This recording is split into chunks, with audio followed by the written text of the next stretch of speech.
यार मुलींना आज ना मला एका बोरनानला जायचंय आणि तो एक नाही म्हटलं तरी 4-1 वर्षाचा असेल यार तो मुलगा. काय गिफ्ट देऊ काही कळतच नाहीये मी त्याला. अहो मॅडम, संपूर्ण आमचे प्रोडक्ट आहे ना, ह्याच्यातूनच देऊन टाका एक.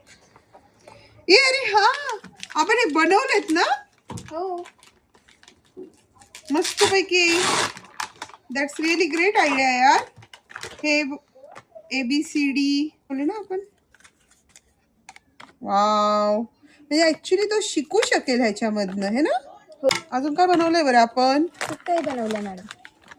पण ज्या सगळ्या नद्या आहेत त्यांच्याबद्दल माहिती भरली आहे, राईट. सो त्याच्यानंतर वाव, हे आपण अवयव पण बघितलेत. अरे वाव, हे तर खूप छान. त्याच्यामध्ये त्याला कोणत्या आकार आहेत, कलर्स आहेत ते कळतंय. किती छान ना. ते मला आता बोरनानला जायचं किंवा आपल्याला कुठे ना कुठे लहान मुलांना पार्टीला जायचं असतं, बर्थडे पार्टी असते किंवा आपल्याला रिटर्न गिफ्ट द्यायचं असतं. मग त्यावेळेस प्रश्न येतो काय करायचं. तर तुम्ही नक्कीच असं काहीतरी गिफ्ट देऊ शकतात जे रिसायकलेबल आहे. काय वाटतं तुम्हाला ह्याबद्दल? तसं मी आता ह्याच्यातलंच एखादं कुठलं तरी प्रोडक्ट पॅक करून घेऊन जाणार आहे आणि तुम्हाला पण जर हवं असेल तर तुम्ही खाली दिलेल्या नंबरवर कॉल करा. थँक्यू.